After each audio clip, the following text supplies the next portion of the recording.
Hello all, सगळ्यांचं स्वागत आहे आपल्या ड्रीम MPSC स्टडी ब्लॉग या चॅनलवरती. तर आजच्या व्हिडिओमध्ये मी ठरवलं होतं काल की भूगोलाचं आज सगळं कंप्लीट करायचं, महाराष्ट्र भूगोल. आणि ऑलमोस्ट आता माझं फक्त एक प्रकरण बाकी आहे आणि ते संध्याकाळी पूर्ण होईल. पण त्या नादामध्ये आज गणित राहिलं आहे, करंटचा राहिलेला आहे आणि आपलं जे इकॉनॉमिक स्टार्ट झालेलं आहे आमच्या ग्रुपवरती आज, तर ते राहिलेलं आहे.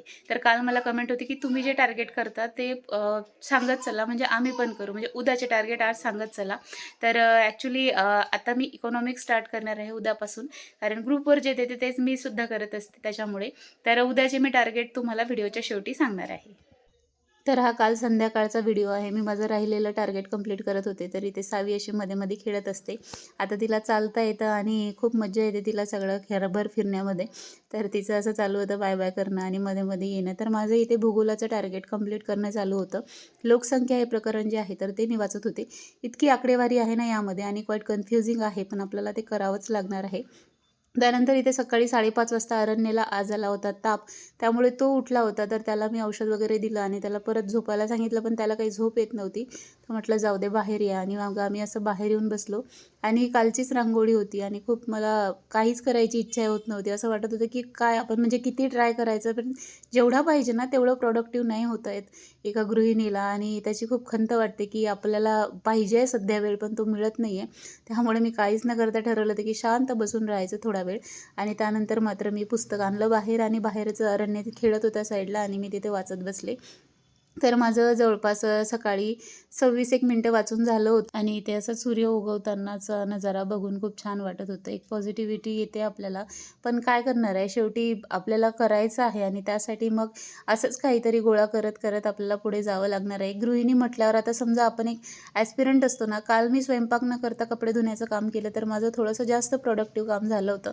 पण आपल्याला काय टाळता येत नाहीत गोष्टी. आणि इथं आज मी बनवली होती कारल्याची भाजी. मला अजिबात आवडत नव्हती, पण मी आता इतकी त्याला गूळ चिंच वगैरे टाकून तिला बनवत असते. माझी आजी बनवायची, माझी जी दादी तुम्हाला मी दाखवली ना, मला फक्त तिच्याच हातची भाजी आवडायची आणि ती इतकी छान बनवायची. आता तिला काही कुठले कामं आम्ही करू देत नाही, त्यामुळे आता ती काही बनवत नाही. तर इथे मी बनवायला घेतली होती. आमच्या आईंना खूप आवडते कारल्याची भाजी आणि ह्या मिरच्या आमच्या वैभवना आवडतात. तर मी बनवत होते आणि त्या पलटवताना चटकाही लागला हाताला, पण छान झाल्या या मिरच्या. आणि सगळा स्वयंपाक कंप्लीट होईपर्यंत जवळपास 12:30 वाजले होते आज जेवणं वगैरे कंप्लीट होईपर्यंत. आणि मग त्यानंतर मी माझा दुसरा स्टडी स्लॉट स्टार्ट केला होता. आज मला भूगोल कंप्लीट करायचं होतं एनी हाऊ आणि ते कंप्लीटसुद्धा झालं. तर इथे माझी भाजी झाली होती, वरण लावून झालं होतं. त्यानंतर सकाळी मी ही वाटाण्याची उसळ बनवली होती नाश्त्यासाठी म्हणून. तर असं सगळं काहीसं झालं होतं कंप्लीट करून. परंतु कसं असते ना, आपलं आयुष्य आहे ते नेहमीच चांगलं नसतं. त्यामुळे आपल्याला काही ना काही चव आणण्यासाठी, जशी या भाजीत मी चिंच टाकला आणि गूळ टाकला तिचा कडवटपणा कमी होण्यासाठी. असंच आयुष्यामध्ये काही लोक कडू असतात, काही गोड असतात. तर आपल्याला तशा गोष्टी ॲड करून करून आपलं आयुष्य जगावं लागतं. कमेंटमध्ये म्हणा किंवा रिअल लाईफमध्ये म्हणा, आपल्याला कोणीतरी टोमणे मारतं, आपल्या जवळच्या व्यक्ती कधीतरी काहीतरी बोलून जातात. त्या सहज बोलतात, पण आपला जो महत्त्वाचा वेळ असतो तो खराब होतो आणि तो अजिबात होऊ द्यायचा नाही. आपल्याला आपल्या आयुष्यामध्ये काय गरजेचं आहे ते ॲड करावं लागणार आहे आणि तसं जगत राहावं लागणार आहे. तर इथे मी चमच्यामध्ये जर का पलटवलं असतं ना, तर ते चटका नसता लागला. पण मी इथे हातानेच ट्राय करत होती, कारण मला खूप घाई होते कुठलंही काम करण्याची असं म्हणा. तर इथे मी सावीला दिलं होतं दुपारी झोपून. 1:30 वाजता ती झोपली. सकाळपासून तीच बाई झोपलीच नाही आणि तिला 1:30 वाजता मी इथे झोपवलं. आणि पाळण्यावरती जर का लाईट चालू असला तर ती झोपत नाही व्यवस्थित, ती उठते. म्हणून मग मी अशी ओढणी टाय केली होती. आणि मी काल ना एक असं हे पेपर पॅड आणलं मोठं विकत. हे पुस्तक इतकं भारी आहे ना, मला इच्छा होत आहे की याचे सब्जेक्ट वाईज पार्ट करावे. आमच्या अभ्यासिकेतल्या मुलांनी केलेले आहेत की सब्जेक्ट वाईज पार्ट कट करून मग त्याचे सेपरेट पुस्तकं बाइंड करून आणले. पण म्हटलं नेणार कोण आणि मला आणून देणार कोण ते करून. तर म्हटलं जाऊ द्या, म्हणून मग मी हे पेपर पॅड घेतलं, जेणेकरून ते वेट आपल्याला इथे व्यवस्थित मॅनेज करता येईल पुस्तकाचं. आणि ते कसं मांडीवर घेताना ते पुस्तक फाटायची खूप भीती वाटते.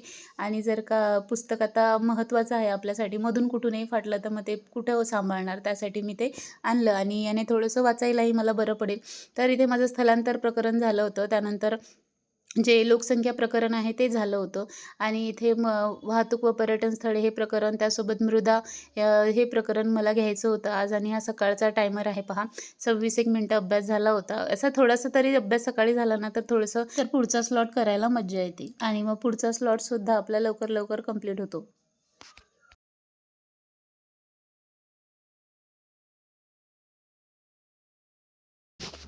आज अरण्याला बरं नव्हतं तर त्याला मी समोरच्या खोलीत झोपवलं आणि सावीला इकडे झोपवलं. त्यांना दोघांना जवळ झोपवलं असं वाटलं. सावीला परत ताप आला तर परत दोघांना सांभाळणं खूप कठीण होतं मग. त्यामुळे मी दोघांनाही वेगळं वेगळं झोपवलं आज आणि इथे माझं मी करत होते कंप्लीट. तर आता हे जे भूगोलाचं प्रकरण मी कंप्लीट करते ना, यामध्ये बरीचशी आकडेवारी दिसते आणि लक्षात राहायला थोडं कठीण जातं, परंतु आपल्याला करावं तर लागणार आहे. तर दुपारी मी जवळपास 1-1/2 तास वाचलं असेल आणि ते सावी उठून गेली होती. मग तिला साईडला खेळू दिलं, पण कितीही म्हटलं तरी हे पोरं काही दूर राहत नाहीत एकमेकांच्या. डबल अरण्य उठला आणि तो आलाच इथे खेळायला. तर म्हटलं जाऊ दे, खेळू दे दोघांना. आणि मग मी इथेच त्यांच्या साईडला वाचत बसले होते. आणि आता हिची इतकी सवय, ही डेंजर आहे ना, काय तोंडात टाकेल काहीच सांगता येत नाही. कधी काय खाईल, कधी काय खाईल. त्यामुळे खूप लक्ष द्यावं लागतं हिच्याचकडे. आणि तिला साईडला बसवून असं खेळणं चालू होतं. आणि आता मी तुम्हाला दाखवते, माझं कंप्लीट झालं आहे ऑलमोस्ट. आता जवळपास 5:30 वाजत आले होते आणि याला न्यायचं होतं मला हॉस्पिटलमध्ये. तर त्यानंतर मी माझे राहुदेला जितकं झालं तितकं दाखवते आता. एकच चॅप्टर माझं राहिलेलं आहे आणि एक हे थोडंसं बाकी आहे फक्त. महामार्ग वगैरे ते वाचायचे. तर थोडंसं ते बाकी आहे आणि शेवटचं जे प्रकरण आहे आर्थिक भूगोलचं, ते प्रकरण बाकी आहे. सो ते झालं की माझं इथे कंप्लीट होऊन जाईल. इतरचं पण माझं झालं प्रकरण वाचून. हे पुस्तक जे आहे ना, त्याने इझी यासाठी होतं की आपल्याला शोधत बसावं लागत नाही कंटेंट. आणि हे आर्थिक भूगोल वगैरे हे जर का आपण पुस्तकातून केलं असतं तर इतक्या लवकर झालं नसतं. म्हणजे हे वाचलेलं आधी तरीसुद्धा वेळ लागतो पुस्तकातून आणि इथे थोडा कमी पार्ट आपल्याला दिसतो, जेवढा महत्त्वाचा आहे तेवढा. त्यामुळे मग जास्त काय टेन्शन येत नाही. तर असंच आता पुढचा इकॉनॉमिक्सचा सब्जेक्टसुद्धा कंप्लीट करायचा आहे. आता लवकरात लवकर हे पुस्तक कंप्लीट करण्याकडे भर द्यायचा आहे. यामधलं माझं पॉलिटी भूगोल झालेलं आहे आणि हिस्ट्रीचं 1-2 टॉपिक झालेले आहेत. सो आता ते पाहूया किती लवकर सगळं काही कंप्लीट होतं. आणि माझी अशी सवय आहे की मी झाल्यावर टिक करते ना, मग त्यामुळे मला खूप छान वाटतं की झालं आपलं, एकदा वाचून झालं आहे. तर इथे मी भूगोलाचे असे वाहतूक व पर्यटनमधलं थोडं राहिलं आहे म्हणून टिक करायचं ठेवलं आहे. बाकी झालेलं आहे. आणि आर्थिक भूगोल तर हे मी संध्याकाळी आज कव्हर करेल आणि मग त्यानंतर उद्याच्या व्हिडिओमध्ये तुमच्यासोबत हे सगळं काही मी शेअर करेल. तर असा होता आजचा व्लॉग. तुम्हाला कसा वाटला मला कमेंट करून नक्की सांगा. तर उद्याचे टॉपिक मी तुम्हाला सांगते कुठले ठरवलेले आहेत.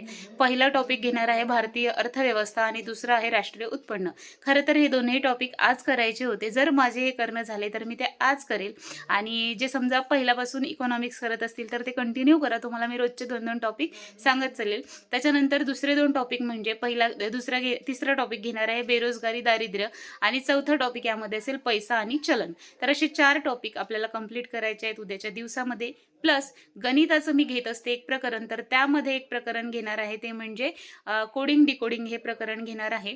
किंवा आता आमचं अंकगणित पण स्टार्ट होईल. माझी जी आर्यभट्टाची बॅच आहे, बरेच जण विचारतात कोणाची आहे, तर संदीप अरगडे सरांची ती बॅच मी घेतलेली आहे, आर्यभट्ट नावाची. तर त्यांनी नुकतीच म्हणजे आता जे अंकगणित आहे तर त्याची एक वेगळी रामानुजन नावाची काय बॅच लॉन्च केलेली आहे. तर ती तुम्हाला करायची असेल तर म्हणजे फक्त अंकगणितसाठी तर ती करू शकता. तर त्याच्यामध्ये जे टॉपिक राहील त्या संख्याशास्त्र वगैरे पहिलं प्रकरण ते घेतील, तर ते प्रकरण करेल. आणि त्यानंतर करंट अफेअर्समध्ये आत्तापर्यंत आमचा पुरस्कार वगैरे, निधन वार्ता वगैरेपर्यंत आलाय, क्रीडा घडामोडी वगैरे झालेल्या आहेत. तर जे जे महत्त्वाचे आहेत तेच ते घेत असतो. तर व्यक्तिविशेषशी रिलेटेड म्हणा किंवा जे योजना असतात महाराष्ट्राच्या वगैरे, तर असं एखादं प्रकरण त्याच्यामध्ये करणार आहे. सो असा असेल आता उद्याचा दिवस. तर असं म्हणजे अजून फिक्स केलेलं नाही आहे करंटच्या बाबतीमध्ये, कारण थोडं बॅक राहिलेलं आहे आता भूगोलच्या नादामध्ये. तर आणि प्लस आपलं जे झालेलं आहे तर त्याच्या मला नोट्स पण कंप्लीट करायच्या आहेत. भूगोलाच्या नोट्स यासाठी शॉर्टमध्ये, जेणेकरून ते वाचायला बरं पडतं. हे पुस्तक इतकं भारी कठीण होतं, त्यासाठीच मी ते पेपर पॅड आणलेलं आहे, जेणेकरून ते खाली ठेवून थोडं व्यवस्थित हँडल करता येईल. सो असे टार्गेट ठरवलेले आहेत. तुम्हाला जर का असे रोजचे टार्गेट हवे असतील तर मी ते शेअर पण करत जाईल. वाटल्यास एखादा शॉर्ट व्हिडिओ बनवत जाईल त्या नुसतं टार्गेटचा, तो अपलोड करत जाईल आदल्या दिवशी, जेणेकरून तुम्ही ते पाहू शकाल आणि तुमच्यासुद्धा स्टडीमध्ये ते इन्क्लूड करू शकाल. पण मला असं वाटतं की तुम्ही असे माझे म्हणा किंवा इतरांचे टार्गेट कॉपी करण्यापेक्षा तुमचं कुठपर्यंत आहे, तुमचं काय आहे, त्या प्लॅनिंगनुसार चला. कारण की मी जे हे टार्गेट देत आहे तर आधी माझं ग्रुपच्या वरती सुद्धा भूगोल घेऊन झालं आहे, पॉलिटी घेऊन झालं आहे, आता इकॉनॉमिक्स स्टार्ट केलं आहे, त्याच्यामुळे ते कंटिन्युएशनमध्ये आहे. तर असं आपण अधूनमधूनच कुठलाही विषय, म्हणूनच मी ग्रुपमध्ये आता एंट्री पण नाही घेणार आहे की कोणी असं म्हणजे मागचे 2 विषय गेले ना, मग ते कधी करणार तुम्ही. त्यापेक्षा तुमचं जे नियोजन केलेलंच असेल ऑब्व्हियसली, तर त्यानुसार तुम्ही चालायला पाहिजे. नियोजनाची खूप गरज आहे, कारण आता खूप कमी वेळ आहे आपल्याकडे. 61 दिवसच आहेत. 60 दिवसही म्हणता येत नाहीत, 50 दिवस म्हणूया आपण. सो या 50 दिवसांमध्ये सगळं काही करायचं आहे. पुढच्या ॲटलिस्ट 3 तरी रिव्हिजन झाल्या पाहिजे असं मी ठरवलेलं आहे. तर पाहूया आता किती फास्ट करावं लागेल त्यासाठी यू ऑल नो.